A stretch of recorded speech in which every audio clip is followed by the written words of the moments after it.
What's going on, guys? I hope that you're all having a wonderful day today. For those of you that are new to the channel, my name is Ty, and today in this video, we're going to be talking about James Gunn's Superman releasing in theaters July 11th, 2025. I want to talk about how important this film is for the future of DC as a studio and just as a brand generally. I mean, as you guys know, the DCEU was just shut down last year after Aquaman: The Last Kingdom, and quite honestly, that universe was an utter failure. It lost Warner Bros. A lot of money, and of course DC's reputation, it feels like, has been ruined. But will Superman and this fresh slate of films actually be able to revive the brand of DC while their counterparts Marvel have just been successful for so many years up to this point? Let's dive into that. Just to be clear here, I'm not going to be talking about the entire DCU as a whole because I want to focus on the first stepping stone of this universe, at least theatrically, because Creature Commandos, the show, is coming out first.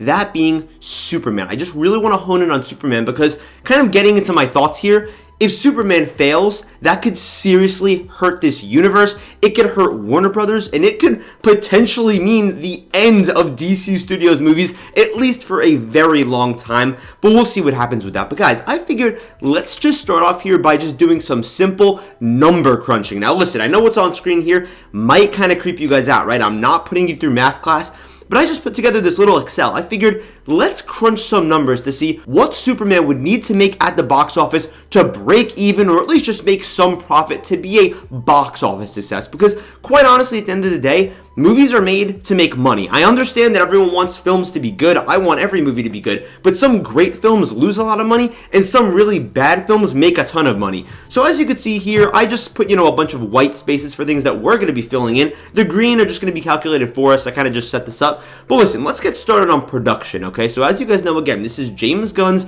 first film in the DCU. He's the, CEO, but of course he's also directing the film. Playing things safe here, I'm just going to say that the production budget of this movie is going to be $200 million. By the way, all these things are going to be in million. I just don't want to type every single zero so that I don't have any errors. So $200 million is probably what the budget's looking like. The way that I look at this is that a lot of these actors aren't really going to cost that much. A lot of them are younger, fresher names, I guess you could say. David Cornsweet, it's not like you got to pay him $45, $50 million, $100 million for this movie. No, he's a newer name. Even Rachel Brosnahan, Eddie Cathegi, don't get me wrong, like, he's a veteran, but he doesn't exactly draw the highest contract in the world. A lot of these actors probably aren't going to have the most expensive contracts.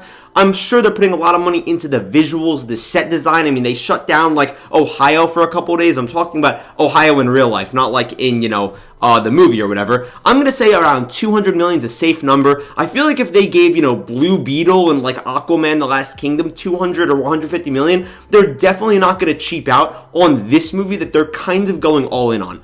Now, marketing. See, marketing's always a sneaky cost because a lot of people are always so focused on the budget, but they never think about marketing. Marketing is not included in a movie's budget.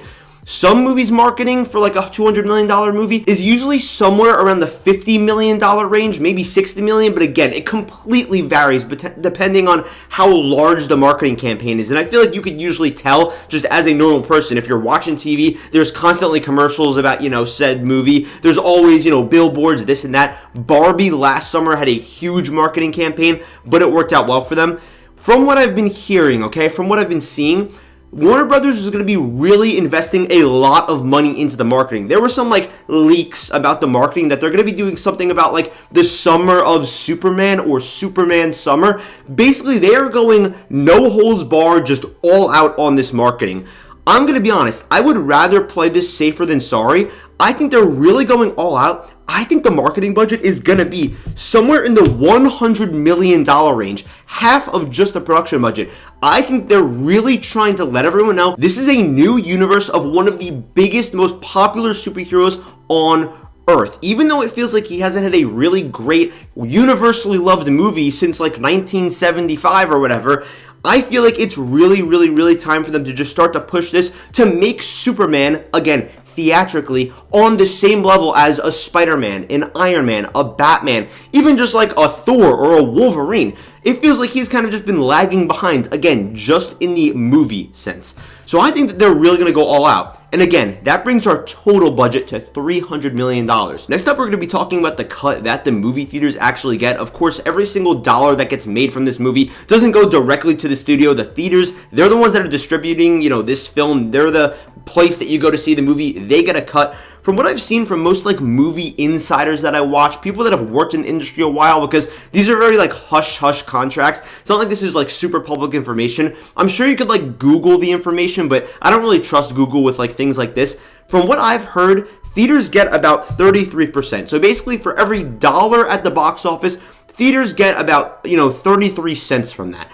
And now it's time to go over what the theatrical run needs to be. So let's put it this way.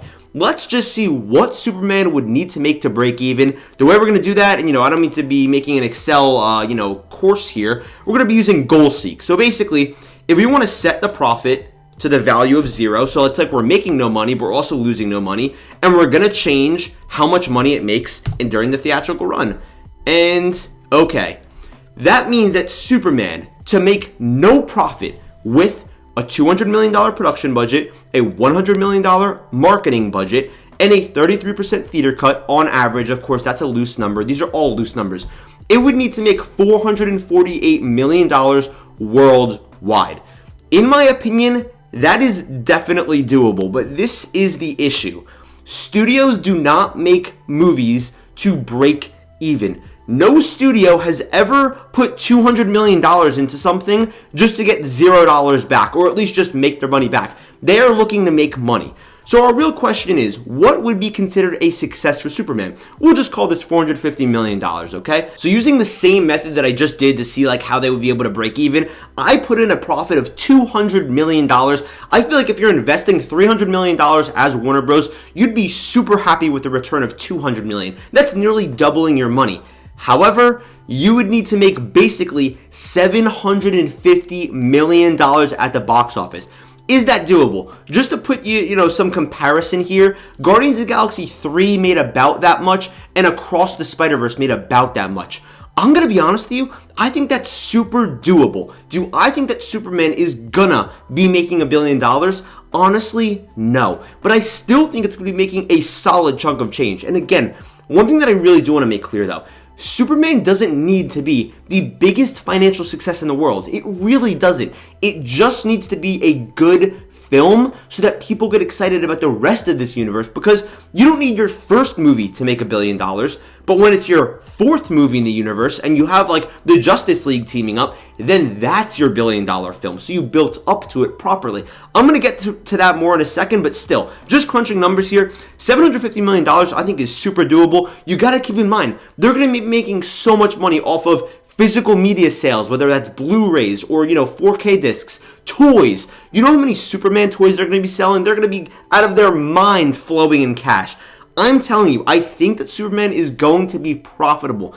But again, and I need to emphasize this because I think it's time to get off the Excel, I think that the one thing this movie needs to be is just good. Again, even if this isn't a $1 billion film, even if it doesn't crack 9 or 800 million, as long as it makes money, and as long as it's really good, we're going to be in fine position as fans. I promise you that. Because again, you just need to generate that hype. Because once word of mouth gets out, that's what's important. Because then when it's the next year and Supergirl's coming out, and then all the general audience finds out, wait, this is going to be in the same universe as that Superman movie that we saw, either in theaters or on streaming. Wait, that was really good. Let's go see that. Maybe Supergirl will make more money than the Superman movie. We don't know yet, because again, this universe, it's all about how it's set up. The foundation that you lay in any universe is the most important thing. See, if I'm just being realistic here, in comparison to the MCU, I think that Superman is going to have to do a lot more legwork than Iron Man did.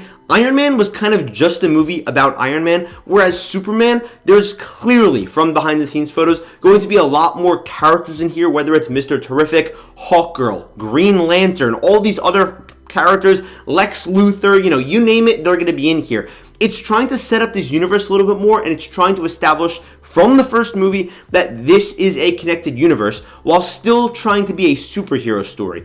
I know that that kind of like throws a lot of people off, but I just think that it's nice world building, and this is how I see it, okay? This is something I was thinking about before. James Gunn, right? For the most part, the good films that he makes, they're all ensemble team movies. A lot of people are saying, oh no, does that mean that now that he's having all these characters in here, Superman isn't going to be the focus? My answer to that is absolutely not. From my perspective, if another really great director was working on this film, but this director only worked on individual superheroes and never really worked with teams or more ensemble films, I would actually trust him less, because the way that I see it is, from the Guardians of the Galaxy, right? You've got Chris Pratt's Star-Lord, who had great development. Rocket Raccoon, great development. Gamora, great development. So he was able to develop all these characters individually while still having them on a team. So the way I see it is, what if James Gunn one day was just like, oh, I'm just gonna make a Gamora movie. She already has so much great development, and he's shown that he can develop characters. So now, think about how much time and attention that he's gonna be putting into just Superman.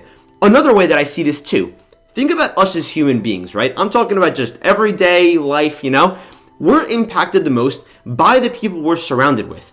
I feel like it's so important to see the way that Superman interacts with other heroes around him. I don't mind that they're saying, hey, this is a lived-in world, there's gonna be other heroes in here. The spotlight's gonna be on Superman, but if a couple of other heroes are in some other scenes, so that, again, because this is our first movie and we don't know how Superman acts, I mean, we haven't even seen a trailer yet, I think it's a good idea to have him seeing other heroes. So what I'm just trying to say here, just, you know, as a blanket statement, is that I hope that this movie is good, okay? Because people will be excited not just about Superman, but about this world in general, and going to see Supergirl and getting excited for the Authority. Then maybe after Superman, they'll say, wait, there's a show that came out that's connected to this? Oh, I'm going to go on Max and watch Creature Commandos. And now you're generating hype. Creature Commandos does not need to be a hit. It really doesn't matter in the grand scheme of things. Superman is the target. They're honing in on Superman. I think Warner Bros. Is really going to kick it into high gear starting around, February, when it's like Super Bowl trailer time.